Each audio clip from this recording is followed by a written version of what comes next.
So we wanted to follow back up on our Oscars 2026 conversation that we had because we didn't quite get all the meat off the bone. So I think the biggest thing was some of the responses that we saw to like Best Director and Best Picture winner, one battle after another. I think one person we saw was really upset that Sinners and Ryan Coogler didn't win, and even went as far as to say that One Battle After Another was a DEI win, which I like. I loved both movies, but it was just, that was kind of an astounding statement to me. Like, what's your take on that statement? Yeah, I heard that. I don't know that I agree with that, if that's justified to say that One Battle After Another is a DEI win because it won Best Picture and Best Director. Now, I would love to see Ryan Coogler just have taken everything home, but that's not what happened. And I think what we have to pay attention to is the separation between what's happening in this current moment creatively and the history of the Oscars. Because the Oscars have had a notorious history for snubbing Black creativity. Yeah. And so, is that what we're seeing playing out right now? If we go back to Herbie Hancock with The Spook Who Sat by the Door, he lost that to Marvin Hamlish, The Way We Were. Now, The Way We Were, extraordinary movie, soundtrack extraordinary, but did it surpass Herbie Hancock and The Spook Who Sat by the Door? I don't think so. I think that was a snub. If you go back to Diana Ross with Lady Sings the Blues, she lost to Liza Minnelli and Cabaret. To me, this is an enormous snub. I think it's throughout history, Black creativity and Black talent has not fully been acknowledged to the extent that it has been, it should have been acknowledged. Diana Ross, this was her first time as an actress. And she's playing Billie Holiday. And, Diana Ross came from limited means. And she put her soul into this role. Liza Minnelli is a good actress, but what she brought to Cabaret, that it in any way compare to the performance Diana Ross did that year? Absolutely not. Even with that one too, you have to look at who Liza Minnelli is. It's Judy Garland's daughter. Yeah. That looks like a bit like nepotism as well. Absolutely, because Diana Ross, that performance that she gave, the only thing that I can compare that to justifiably would be Angela Bassett when she did Tina Turner, and she got snubbed that year by Holly Hunter, who played in the piano. And Angela Bassett went through a range of emotions in that portrayal of Tina Turner, not only just with the emotions that she portrayed, the age range, because when she enters the scene, I believe she's playing a 16-year-old Tina Turner. Wow. And so she plays Tina Turner from about 16 years old all the way up until What's Love Got to Do with It. So we're talking about 16 to 35 years old, if I'm not mistaken. And that performance was visceral. Yeah, it was. And Lady Sings the Blues, and with What's Love Got to Do with It, with Angela Bassett and Diana Ross. Another snub would be Journey Smollett with Eve's Bayou. Now, Journey was not even nominated. Yeah. And she was playing a child that was dealing with some of the most complex issues, social and emotional issues that a child could ever possibly deal with in Eve's Bayou. I won't go into it a lot, but if you haven't seen it, this is a movie you want to see. And she lost that year to Kim Basinger and L.A. Confidential. I remember that year. And I mean, I like Kim Basinger. I think Kim Basinger always delivers a good performance, but did it in any way compare to Journey Smollett in Eve's Bayou? That was not even nominated. Right. Then you got Steve McQueen with 12 Years a Slave, lost to Alphonse Cuarón for Gravity. And we're talking about 12 Years a Slave with, remember this one? Yeah. I always struggle saying his name, Chiwetel. He played Scar in the live action Lion King. Yeah, he's phenomenal. Yeah. And that movie was so good.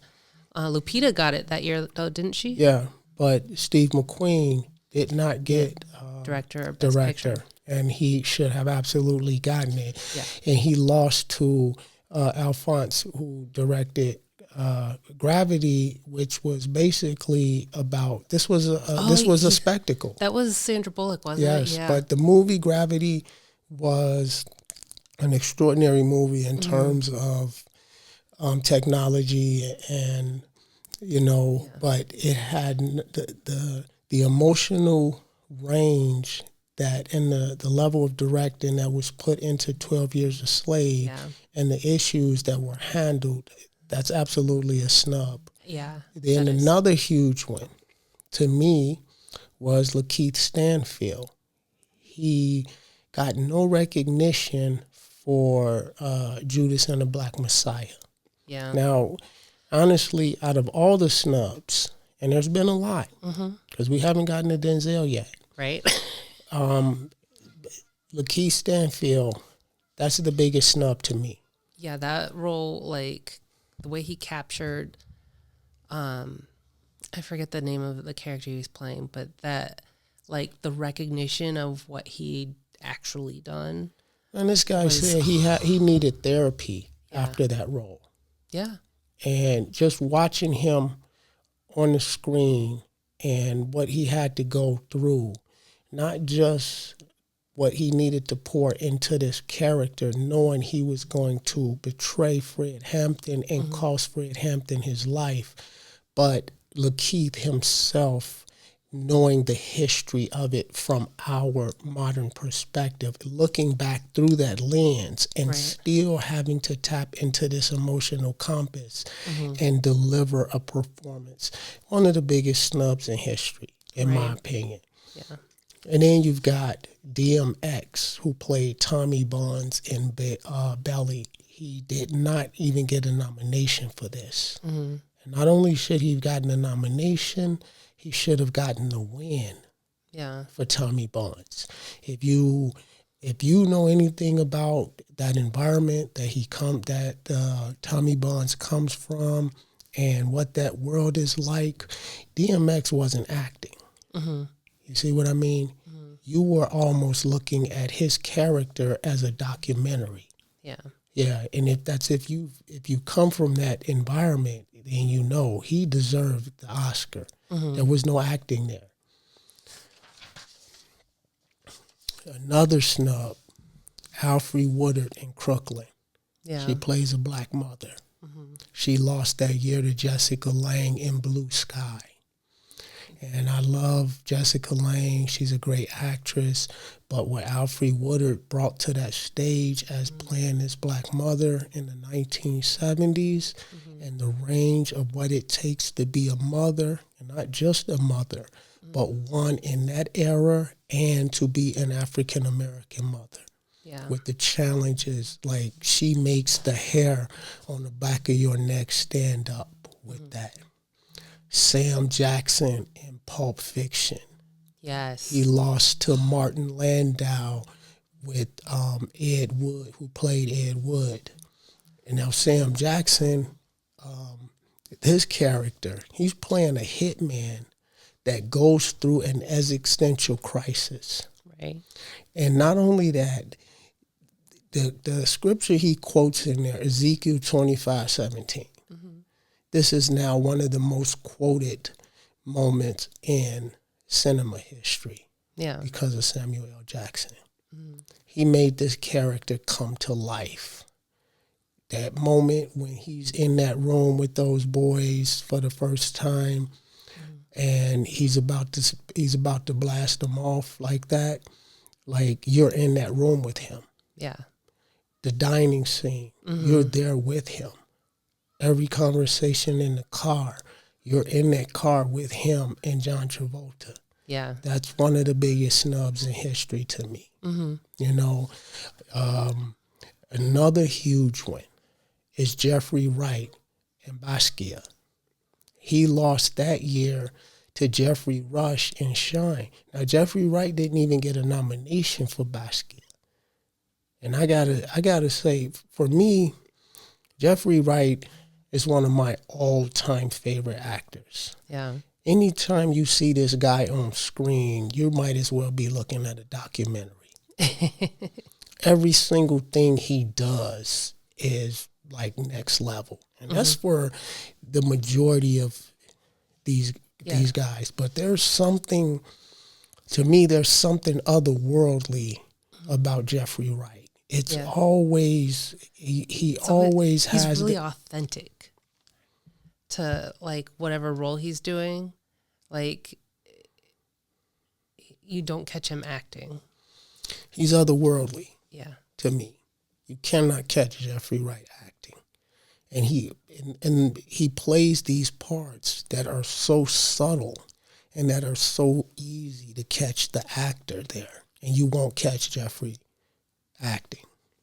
Do the Right Thing with Ruthie Carter in costume design. That year she lost to Henry V. And I can't remember who won the costume design. They did a good job with it. But Ruthie Carter with Do the Right Thing, she was able to take a specific era, because this is the early 1990s, and she was able to make a cultural and a political statement through the wardrobe of every single character. Like, it's such a visceral thing what she did with her costume design. If you mute Do the Right Thing, you can follow the movie and understand what the angst is of each character and what the theme is of this movie simply through her costume choices. It's unbelievable. Wow. Then another huge one for me is Pam Grier and Jackie Brown. Love Jackie Brown. She did not win. I'm not even sure if she got nominated. But she lost that year to Helen Hunt in As Good as It Gets. Jackie Brown was so much better than As Good as It Gets. And Good as It Gets was a good movie. Yeah. But Jackie Brown was an otherworldly experience. Tarantino wrote this role specifically for her. Yeah. And it was the performance of a career. And she deserved her flowers. From the moment she is in that airport, and the way he does this opening sequence where she's catching up, she's got to get to work. Almost, you don't know if at this point, you can't tell if she's about to catch a flight or if she's on her way to work. But she starts out walking, and she slowly speeds up through the song across 110th Street until the very end. She's jogging, and then she kicks up to a really brisk pace. And just through her body language, and this is the opening sequence. Right. Through her body language and her facial expression, she captured what Tarantino was trying to say in that opening sequence as a metaphor for life. How we start out through life thinking that we have all the time in the world. And you reach certain mile markers in life, and your limit on time becomes so apparent to you that you rush at everything. Yeah. You see what I mean? And she embodied that opening sequence with that song and with that character. And it starts the movie off with, it's a hit out the park just from her presence in that opening sequence. Yeah. And she takes you on a roller coaster ride by outsmarting everybody in that movie. So I was a little hot when she didn't get her flowers for that. Yeah. And then you've got Denzel Washington with Malcolm X. Mm-hmm. This is probably the snub heard around the world, right? In my opinion. Because I'm born years after Malcolm X died. So I read his autobiography at around 16 years old. Mm-hmm. And then, Denzel does Malcolm X. Spike Lee and Denzel collaborate for Malcolm X. I'm right around 20 years old. And so Malcolm X at this point is part of my heart. Yeah. To watch Denzel play it and to watch him get shot and to watch him be a father and to be dedicated and be a passionate American, to be a passionate black man, and to do everything he did in that movie, it was not acting. Yeah. No, he became Malcolm. Mm-hmm. And it's very easy to see. I think Malcolm X is the only movie I've ever cried in. Yeah. I've ever cried at. Yeah. Like it was almost too much, man. Yeah. Yeah. And then you've got, so I mentioned Angela Bassett. Mm-hmm. But yeah, I think all of those were. And those are just a few, because there's many more.